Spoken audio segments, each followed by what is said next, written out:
వెంకటాచలంలో చిత్రం ఏమిటో తెలుసా? ప్రతిరోజు స్వామి అమ్మ కోసం 7 కొండలు దిగి అమ్మవారి దగ్గరికి వెళ్ళవలసింది. అయ్యని కిందకి దింపగలిగిన శక్తి ఉన్నది అమ్మ ఒక్కతకే. ఆ అయ్య అమ్మ దగ్గరికి రావలసిందే.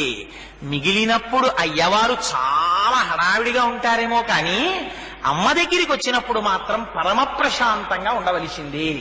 7 కొండలు ఎక్కలేకపోయానని బెంగెట్టుకోక్కర్లేదు. అమ్మ పాదాలు పట్టుకున్నవాడు కూడా ధన్యుడే. ఇది అమ్మ సౌలభ్యం. అందుకని అమ్మ కొండ కిందే ఉంది. అమ్మకున్న గొప్పతనం ఏమిటో తెలుసా అండి? ఆయన అన్నమాచార్యుల వారు అంటారు, ఈతడఖిలంబునకు ఈశ్వరుండై సకల భూతములలోనత పొగలువాడితడు. జలధి కన్యాపాంగలలితే క్షణములోన కలసి వెలుగుచునున్న తజ్జలంబితడు. జలజాసను నివదన జలది మధ్యమునందు అలరు వెలువడిన పరమామృతంబితడు.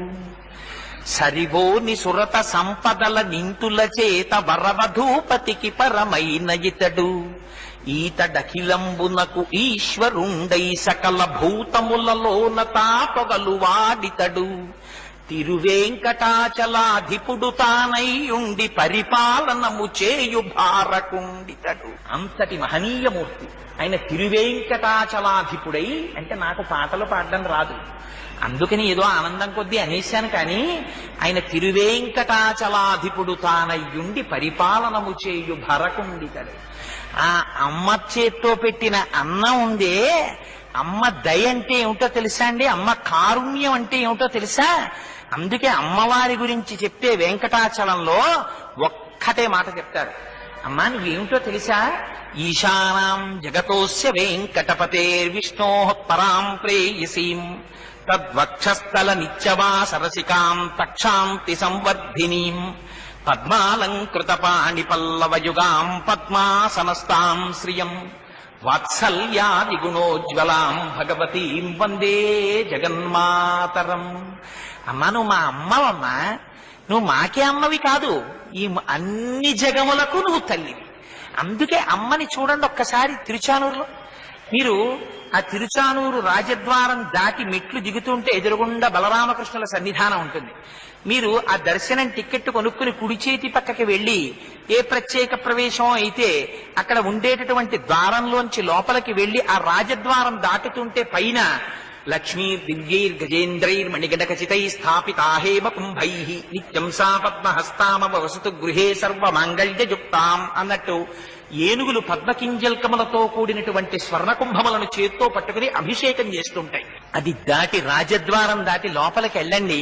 పద్మాననే పద్మవూరు పద్మాక్షి పద్మ సంభవే త్వమాం భజస్వ పద్మాక్షీం ఎన సౌఖ్యం లభామ్యహం అని పద్మాసనం వేసుకుని పద్మంలో కూర్చుని 4 చేతులతో ఈ 2 చేతులతోటి అమ్మ ఆ అంకుశాన్ని పాశాన్ని పట్టుకుని తామర పువ్వుని పట్టుకుని ఈ కింద ఉండేటటువంటి 2 చేతులలో కుడి చేత్తో అభయహస్తాన్ని రెండో చేత్తో తన పాదములను చూపిస్తూ ఎర్రటి పట్టుచీర కిందకి వ్రేలాడుతుంటే అమ్మ ఉత్సవమూర్తి అక్కడ ఉంటే ఒంటి నిండా పుష్పమాలలు అలంకరింపబడి ఉంటే అమ్మకి నీరాజనం ఇస్తూ ఉంటే అరకుండ చేయించుకున్నటువంటి వైష్ణవుడు కూడి ఆ పుష్పాల దండలు తీసుకెళ్లి పేర్చడం అంటే వాళ్ళ తర్వాతే అలంకారం చేయడంలో ఎంత గొప్పగా చేసేస్తారో అలంకారాలు. మీరు ఎన్ని పూలదండలు పెట్టుకెళ్ళండి, అన్ని పూలదండలు కలిపిలా పెట్టి పేనేస్తారు. అక్కడ పేనేసి చక్కగా ఈ దండంతా తీసుకెళ్లి ఆ పైనుంచి కిందకి ఇలా అలంకారం చేస్తే చేతుల పక్క నుంచి వేసేస్తారు. మెడలో అయ్య కట్టినటువంటి మాంగళ్యంతో ప్రకటంగా కనపడేటట్టు కాళ్ల దగ్గర ఇంత కుంకుమ పూజ చేసుకుని ఇలా అభయహస్తం పట్టి నీకేం పర్వాలేదు నాన్న నేనున్నాను రా అని అమ్మ చెప్పినట్టు ఇలా అభయహస్తం పట్టుంటుంది అమ్మ.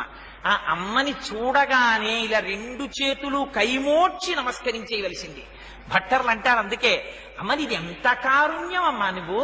ఏకన్యంచనతిక్షమం మమ పరంచ ఆకుంచ పాదాంబుజం మధ్యే విస్తర పుండరీకమభయం విన్యస్య హస్తాంబుజం త్వాం పశ్యేమ నిషేదుషీం ప్రతికలంకారుణ్య కులంకష స్ఫారాపాంగతరంగమంబ మధురం ముగ్ధం ముఖం బిభ్రతి. అమ్మా నువ్వు పద్మాసనం వేసుకుని కూర్చోవలసినటువంటి తల్లివా. అటువంటి దానివి నేను వచ్చానని, అయ్యో తామర పూలు పట్టుకొచ్చాడు కొడుకు, నా కాలు కింద పెట్టకపోతే పాదం మీద పువ్వులు పెట్టడం కుదరలేదని బెంగ పెట్టుకుంటానని, అమ్మ నా కోసమని ఒక కాలు కిందకి చాపి ఇంకా నేను అసలు నోరు విప్పి అడగక ముందే నువ్వు ఇలా అభయహస్తం పట్టేశావా?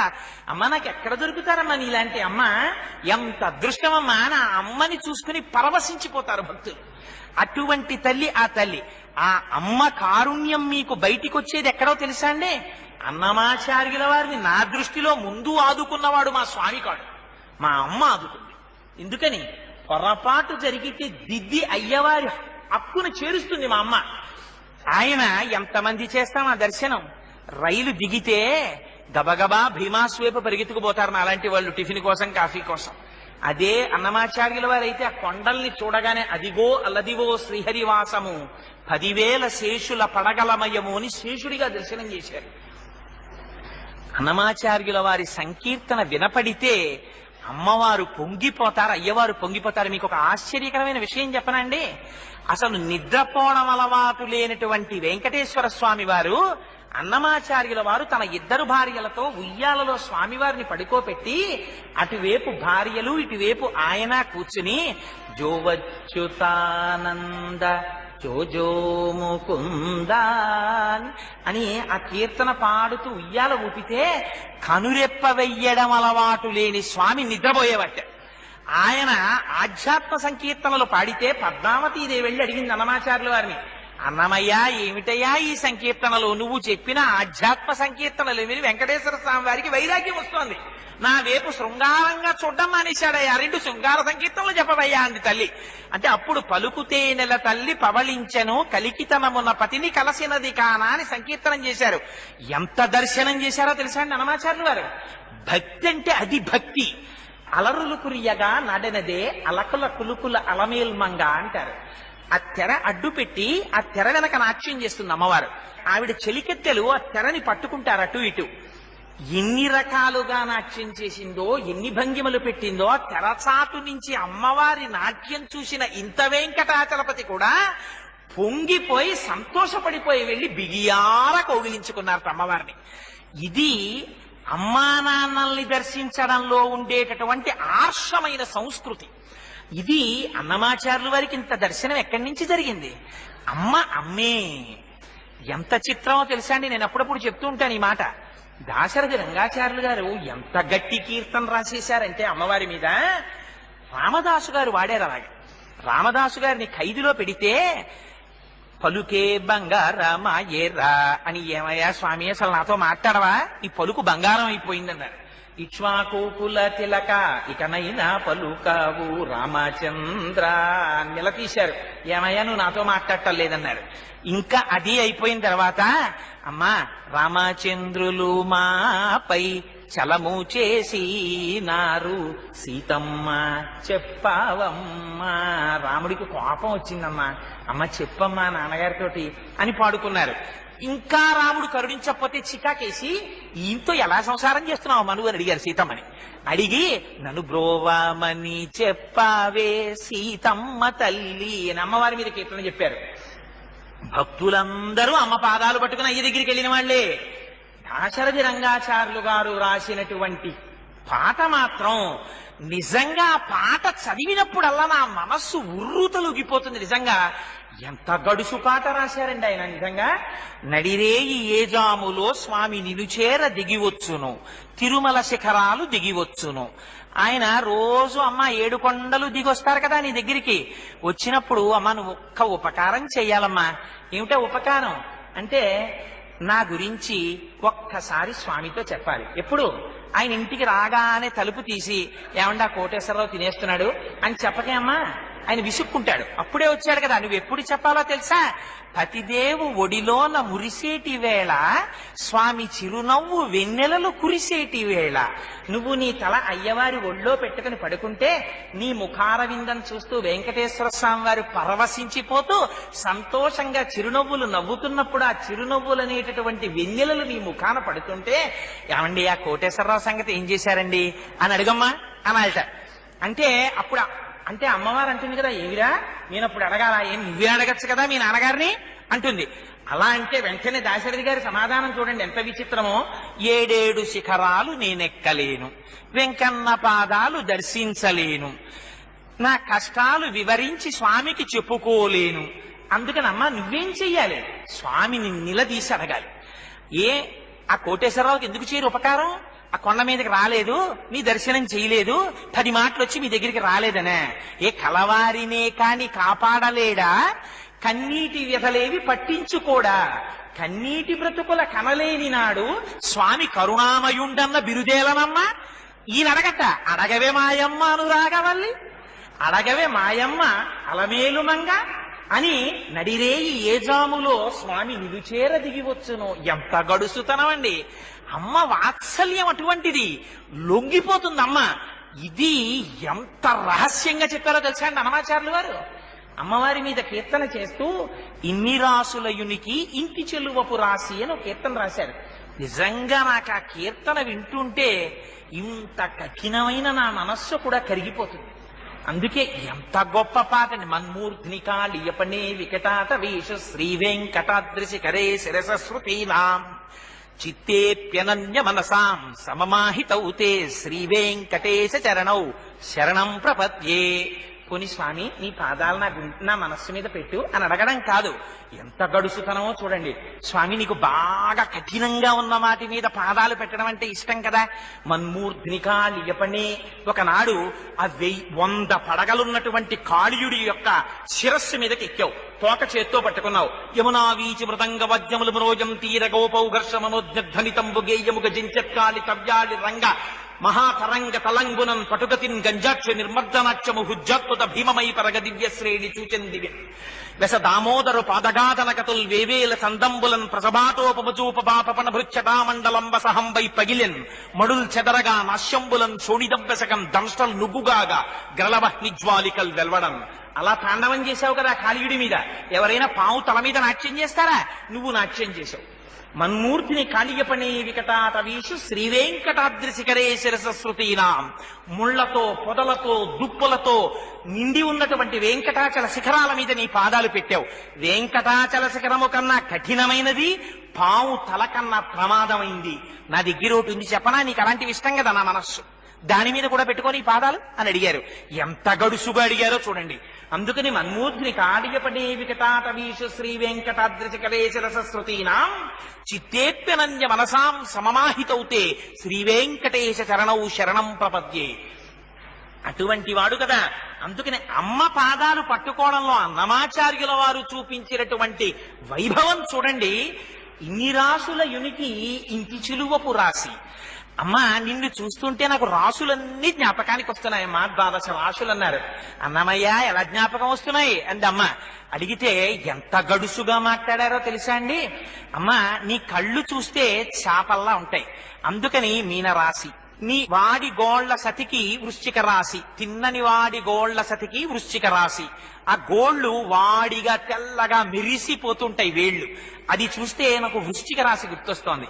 నీ నడుం సన్నగా ఉంటుంది, హరిమధ్యమైనటువంటి నడుము కలిగినటువంటి నిన్ను చూస్తే సింహరాశి గుర్తొస్తోంది. నిరంతరం కన్యప్రాయంగా ఉండేటటువంటి కన్యాకుమారి స్వరూపం కదా, అందుకని నీది కన్యరాశి. నువ్వు గడుసు మాటలు మాట్లాడేటటువంటి దానివి కదా, అందుకని మకర రాశి అని అమ్మవారిలో అన్ని రాసులు చెప్పి ఇన్ని రాసుల యునికి ఇంటి చెలువపు రాశి. అమ్మ నువ్వు ఈ రాసుల యొక్క రాశి అన్నారు. ఏమిటి మాట అన్నమాచార్యులు వారు చెప్పడం? గొప్పతనం ఏమిటో తెలుసా అండి ఆ కీర్తనలో? ఆ కీర్తనకున్న వైభవం ఏమిటో తెలుసా అండి? ఇది విని అమ్మవారు కూడా పక్కున నవ్వాలి. ఎందుకని? ఎవరు పుట్టినా ఎప్పుడు పుట్టాలి? ఈ 12 రాశుల్లోనే పుట్టాలి. ఏమవుతుంది ఇందులో పుడితే? ఆ యొక్క గ్రహముల యొక్క ఆనుకూల్యత వ్యతిరేకత అనేటటువంటి రూపంతో కాలోహి బలవాన్ కర్త సతతం సుఖ దుఃఖయో నరాణాం పరతంత్రాణాం పుణ్య పాపానుయోగత. గతంలో చేసినటువంటి పుణ్యపాపములకు ఫలితములను ఇవ్వవలసినటువంటి పరమాత్మ గ్రహములను అడ్డుపెట్టి ఆయా రాసులలోకి జాతక చక్రం ప్రయాణించేటట్టుగా చేసి నిరంకుశంగా ఫలితాన్ని ఇస్తాడు. కానీ అమ్మా నీ పాదాలు పట్టుకుంటున్నాను, నీ రాసులన్నీ నీలో చూసి నమస్కారం చేస్తున్నాను. ఎందుకని? అమ్మ దగ్గర ఒక వాత్సల్యం ఉంది. తుల్యశీలావయో వృత్తాం తుల్యాభిజన లక్షణాం రాఘవోర్హతి వైదేహీం తం చేయమసి తే క్షణ. అమ్మ కన్ను నలుపు, అమ్మ కన్ను ఎరిపెక్కలు. అమ్మ పాదాలు పట్టుకుని అమ్మ రాసులన్నీ నీలో చూస్తున్నానమ్మా అన్నాడా? ఆ రాసుల వల్ల ఎటువంటి ఫలితము రావలసినటువంటి అవసరం ఉండనివ్వండి.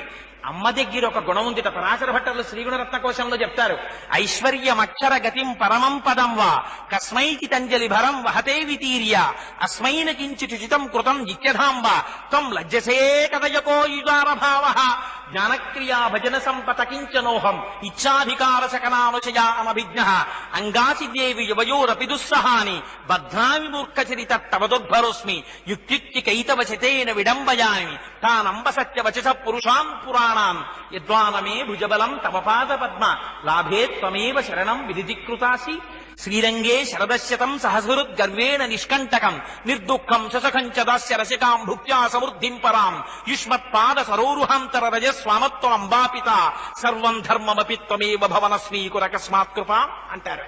అమ్మ నేనేం చెయ్యగలను? నీ దగ్గరికి వచ్చి ఒక్కనాడు ఇలా శిరస్సు వంచి కైమోడ్చి నమస్కరించానా పొంగిపోతుందట అమ్మ. వాడొక్కనాడు నా దగ్గరికి వచ్చి నమస్కారం చేశాడు, దానికి ప్రతిఫలంగా నేను వాడికి ఏమి ఇచ్చాను? వాడికి ఇహలోకంలో ఉన్న నాళ్ళు ఆరోగ్యం ఇచ్చాను, ఐశ్వర్యం ఇచ్చాను, 3 తరాలు చూసుకునేటటువంటి అదృష్టం ఇచ్చాను. ఉర్వారుక బంధనాన్ మృత్యోర్ముక్షీయమామృతాత్ అన్నట్టుగాను దోస పండు ముచిక నుంచి విడిపోయినంత తేలికగా జీవుడు శరీరము నుంచి విడిపోయేటటువంటి తేలిక అనాయాస మరణం ఇచ్చాను. విడిపోయి వాడు పైకొస్తున్నప్పుడు స్వామి ఎదురు వెళ్లి చెయ్యిచ్చి సింహాసనం మీదకి ఎక్కించుకుని పక్కన కూర్చోపెట్టుకుంటే అమ్మవారు సిగ్గుపడి ఎర్రటి ముఖంతో పక్కకి తప్పుకుంటుంది. అయ్యవారు అడుగుతారు అమ్మవారిని, ఏ లక్ష్మి అలా పక్కకెళ్ళిపోయామే అంటారట. స్వామి ఏం చెప్పను, వాడు జీవించి ఉన్నప్పుడు ఒక నమస్కారం చేస్తే వాడికి ఐశ్వర్యం ఇచ్చాను, 3 తరాలు చూసుకునే అదృష్టం ఇచ్చాను, ఆరోగ్యం ఇచ్చాను, చిట్ట చివర అనాయాస మరణం ఇచ్చాను, మీ చెయ్యి పట్టించి ఎక్కించి విమానంలో మీ పక్కన సింహాసనం మీద కూర్చోబెట్టాను. ఇంతకన్నా నేనేమీ వాడికి చెయ్యలేకపోయానని సిగ్గుపడి తప్పుకున్నానంటుంది అమ్మ. అమ్మ అటువంటి అమ్మవమ్మ నువ్వు, ఆ అమ్మని నీ పాదాలు పట్టి నమస్కరించని నాడు నేనెందుకమ్మా అంటారు. సౌందర్యలహరిలో శంకరులు అంటారు, నఖైర్నాక స్త్రీణాం కరకమల సంకోచసతిభిః తరుణాం దివ్యానాం హసత యువతే చండిచరణౌ ఫలాని స్వస్యేభ్యః కిసలయ కరాగ్రేణ దతత దరిద్రేభ్యో భద్రాం శ్రియమనిశమాత్మాయ దతౌ అని. ఆ తల్లి నామం చెప్తే చాలు పొంగిపోతుంది. ఏం నామం చెప్పాలి? ఆవిడికి పేరు కూడా అక్కర్లా, శ్రీమాత అమ్మా అంటే చాలు పొంగిపోయి వచ్చి అక్కున చేర్చుకునేటటువంటి స్వరూపం ఉన్న తల్లి. అందుకని అమ్మ నీకేం తెలుసమ్మా? వాత్సల్యం తప్ప ఇంకోటి తెలియదు. వాత్సల్యము, వత్స అన్న పేరు ఆవు దూడకి వాడతారు. కోటీశ్వరుడు కానివ్వండి, లేక లేక లేక లేక లేక లేక ఒక కొడుకు పుట్టనివ్వండి, అమ్మ తనకి పుట్టినటువంటి కొడుకి ఒంటికి ఉన్నటువంటి మావిని తన నాలుకతో నాకదు ఏ తల్లి కూడా. కానీ ఒక్క ఆవు మాత్రం తన కడుపులోంచి బయటికొచ్చినటువంటి దూడ యొక్క శరీరమునకు అంటుకున్న మావిని తన నాలుకతో నాకి శుభ్రం చేస్తుంది. ఆ నాకడం కూడా మీరు చూడాలి. నిజంగా అసలు భూమి మీద పుట్టినటువంటి దూడకి నిలబడడం చేత కాదు, అది లిల్లిల పడిపోతుంటుంది. పడిపోతున్నటువంటి దాన్ని పట్టుకోవడానికి చేతులు లేవు ఆవుకి. అటువంటి దూడని ఆవు నాకుతుందండి. గమ్మత్తు నిజంగా. నాకేసిన నాలుక మరకలు పడిపోతాయి దాని ఒంటి మీద, అలా నాకేస్తుంది. అంత తెల్లగా చేసేస్తుంది. ఆ దూడకి స్నానం చెయ్యాలని ఇంకెవరు అనుకోరు, వెళ్లి గభాల దూడని పట్టుకుని సంతోషపడిపోతారు. దూడ ఒంటికి ఉన్నటువంటి మావిని తన నాలుకతో శుభ్రం చేసి అందంగా తీర్చిదిద్దినటువంటి ఆవుల